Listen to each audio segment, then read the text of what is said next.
Born on February 9, 1986, to Sandra Mittank, Lars was raised in Hamburg, Germany. He had a girlfriend and worked at a power. He liked to follow European football. His favorite team was the Green Whites. His friends described him as a funny guy who would always try to make people laugh and was a peacemaker. On June 30th, 2014, 28-year-old Lars and 4 of his close friends went on a holiday together to the Golden Sands in Varna, Bulgaria, off the Black Sea. They stayed in the HVD Viva Hotel. This was a popular area for young European tourists to visit.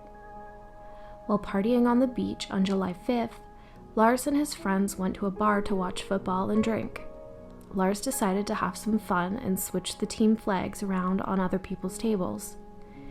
He did this to a rival team of the one he was a fan of, and a verbal altercation broke out. The rivals' team did not appreciate him messing around with the flags at their table. After the argument, Lars and his friends decided to leave and go get McDonald's before heading back to their hotel room. While they were at McDonald's, Lars waited outside while his friends ordered their food. He said he wasn't hungry. By the time they came back out of the restaurant, Lars was gone. They figured he must have just been exhausted and went to their hotel room without them. But when they got to their room, he wasn't there. Although they were worried, they knew he was a capable adult and they thought he would show up by the next day. When Lars did finally show up the next day, he described a group of 4 men, either Bulgarian or Russian, who had attacked him that night. He believed that they had been sent after him because of the bar altercation that he had gotten into earlier that night. His friends didn't quite understand or believe that he was telling the whole story, but they ignored it as Lars was back with them. Lars had ear pain and he couldn't hear well, so he went to a local doctor who said that he had a ruptured eardrum, probably from when he was attacked. The doctor suggested that he wait a few days before flying home, as a flight would make his injuries even worse. The doctor had also suggested surgery, but Lars refused, so he gave him some cefprozil, an antibiotic known to cause psychotic side effects, and sent him on his way. Lars was supposed to fly home on July 7th, but decided to stay a few more days to allow his ear to heal a little bit before trying to fly home. His friends said that they would stay with him, but he insisted that they go home and that he would be fine staying by himself for a few days. So his friends took the flight home and Lars found a cheap hotel close to the airport in a poor, sketchy side of town. It was called the Hotel Color. Lars spent one night at the Hotel Color, and while he was there, he began to act erratically. The hotel security cameras show him pacing the hallways and ducking in and out of doorways and elevators like he was hiding from someone or something. He called his mother at 11:30 p.m. and told her to cancel his credit and debit cards. He said something was strange about the hotel and that he didn't feel safe there. His mom booked him a flight home the next day on July 8th. Lars was seen on camera leaving the hotel around 1 a.m., not returning for about an hour. Nobody knows where he went during that time. When he got back, he called his mom again, this time whispering to her over the phone. He told her he was hiding from 4 men who were trying to kill or rob him. They had asked him about his pills that he was taking, referring to the antibiotics. He began to ask his mother what the pills were, and then he hung up. Lars took an early taxi to the airport the next morning. The young woman who was in the taxi with him said that she noticed his eyes were extremely dilated, and he was acting weird. When he got to the airport, he called his mom yet again and told her that he was so happy to be at the terminal. He also reportedly asked his mom to send him 500 euros through Western Union while he was at the airport.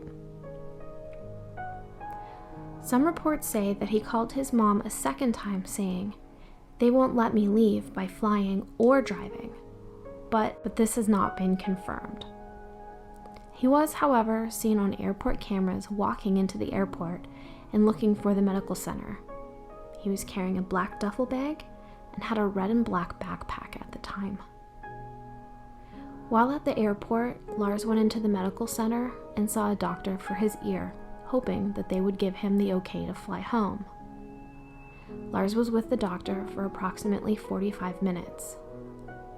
The doctor recalls Lars was on edge and nervous about something. He was shaking and fidgeting the whole time that he was there.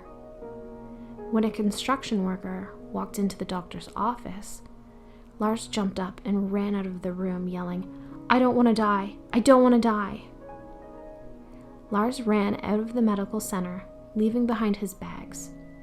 He ran through the airport, jogged through the parking lot, jumped a fence, and ran into the wooded area surrounding the Varna airport. He was not seen again. There are a lot of theories floating around out there. One of the more possible ones is that Lars was suffering from more than just a ruptured eardrum. It's possible he had a minor concussion or other head trauma resulting in his erratic behavior and paranoia. This can also lead to dilated eyes and being disoriented. His family said he had no history of mental illnesses. Other theories say he was possibly involved with drugs while on holiday. They say he could have been a drug mule, and the guys that he claimed attacked him and wanted to kill him were the drug dealers. It's possible he could have just simply been on drugs as well, resulting in his erratic behavior and paranoia. Another theory ties into this one, that maybe he was murdered by the drug dealers. Maybe he wasn't being paranoid at all, and maybe a group of men were in fact after him.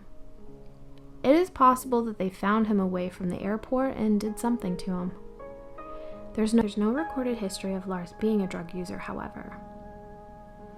In 2015, a trucker claimed that he picked up a young hitchhiker who looked like an older version of Lars. He claimed that he picked him up in Dresden and took him to a county just north of Berlin. The truck driver didn't recognize the man until he saw Lars's case a few weeks later. This gave Lars's mother some hope that her son is still alive somewhere, either in Berlin or Brandenburg. She thinks he could be injured and disoriented. He could also be suffering from memory loss and be confused. Sandra continues to post on social media about her missing son and still puts up flyers when she can. She knows him being found alive is slim, but she still holds out hope that he will be found alive and return home. Lars is described as 5'11" and has dark blonde hair and a scar on his left forearm. If you have any information on Lars Mittank, you are urged to call authorities in Germany at 49-1577-8300-896. Thank you for taking the time with me to listen to Lars's story. If you enjoyed this video, please subscribe and hit the bell to be notified every time I post a video.